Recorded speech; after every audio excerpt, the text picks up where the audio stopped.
नमस्कार, मैं हूं दिबांजलि मोइत्रा। आजकल फिल्में बड़े पर्दे पर नहीं बल्कि ओटीटी प्लेटफॉर्म्स पर रिलीज हो रही। सभी जानते हैं कि Sadak 2, Shakuntala Devi, Gunjan Saxena, the Kargil girl release हो चुकी।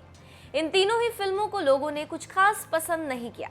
वहीं अब सीधा ओटीटी प्लेटफॉर्म में एक वेब सीरीज रिलीज हुई है जिसका नाम है JL50। इस सीरीज के आधा दर्जन निर्माताओं में से एक ऋतिका आनंद भी हैं जो इस फिल्म में एक्टिंग भी कर रही। वो एक पायलट की भूमिका में नजर आ रही हैं। वहीं हाल ही में एक इंटरव्यू के दौरान ऋतिका आनंद ने अपनी पूरी कहानी बताई कि कैसे उन्हें एक्टिंग के लिए कई बार रिजेक्ट किया और वो कैसे एक प्रोड्यूसर बनी। उन्होंने कहा कि ये एक बहुत लंबी कहानी है। इसकी शुरुआत तब हुई थी जब मैं बड़े पर्दे पर अपने एक्टिंग के सपनों को साकार करने 17 साल पहले मुंबई आई थी। मैंने 5 साल की छोटी सी उम्र में ही ठान लिया था कि मुझे आगे चलकर एक्टिंग करनी है। बचपन में खेलने के नाम पर मैं एक्टिंग ही किया करती थी। 14 साल की उम्र में मैं एक्टिंग को लेकर बेहद संजीदा हो गई थी। तब मैंने खुद को रंगमंच और नाटकों से जोड़ लिया था। उस दौरान मैं एक प्रशिक्षित भरतनाट्यम डांसर भी थी और मैंने इस विद्या में 8 साल की ट्रेनिंग हासिल कर रखी थी। मैंने नृत्य में प्रशिक्षण इसलिए हासिल किया था क्योंकि मेरे दादाजी मुझे पुराने ज़माने की हीरोइंस के ऐसे किस्से सुनाया करते थे जहां वो बताया करते थे कि कैसे वे हीरोइनें फिल्मों में काम करने के लिए पहले से ही गायकी और नृत्य कला में बेहद निपुण हुआ करती थी। वहीं ऋतिका अपनी स्ट्रगल की कहानी को आगे बताती हैं कि उन्हें करीब 500 ऑडिशन से रिजेक्ट किया गया। उन्होंने बताया, कनाडा के कालगरी विश्वविद्यालय में अभिनय में डिप्लोमा हासिल करने के बाद मेरा आत्मविश्वास आसमान छू रहा था और मुझे लगा कि एक प्रशिक्षित एक्टर होना इंडस्ट्री में एक्टर बनने के लिए काफ़ी।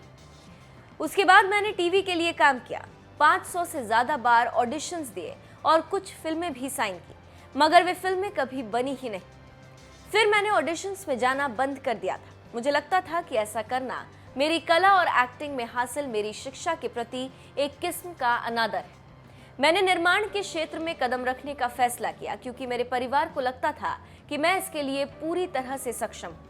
वहीं हिंदी सिनेमा में हीरोइन बनने आई बाहरी लड़कियों के साथ होने वाले बर्ताव पर भी ऋतिका ने बोला, मैं 2009 में एक डॉक्यूमेंट्री बनाने की तैयारी कर रही थी। उस वक्त मैं अन्य लोगों के साथ लोकेशन की तलाश में निकली।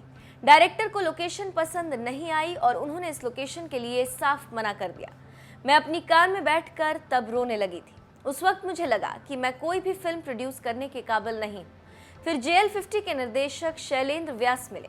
उन्होंने मुझे अपने तौर तरीके बदलने को कहा। मैंने भी इसके बाद टिपिकल फिल्म निर्माता की तरह काम करना शुरू कर दिया। ये मेरे लिए था तो थोड़ा अजीब, लेकिन काम कर गया। वहीं उन्होंने अपने अपकमिंग प्रोजेक्ट्स के बारे में भी बताया। उन्होंने कहा, फिलहाल मैं 2 वेब सीरीज को डेवलप करने के लिए 2 लेखकों के साथ मिलकर काम कर रही। ये दोनों ही प्रोजेक्ट्स मेरे दिल के बेहद करीब हैं।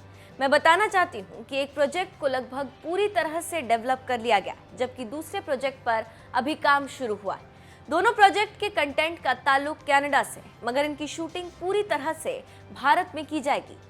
फिलहाल के लिए एक वेब सीरीज का नाम पराया रखा गया है, जो कि एक बच्चों से संबंधित हॉरर कॉमेडी फिल्म है। दूसरी वेब सीरीज का नाम द व्हाइट हंट ड्रामा है।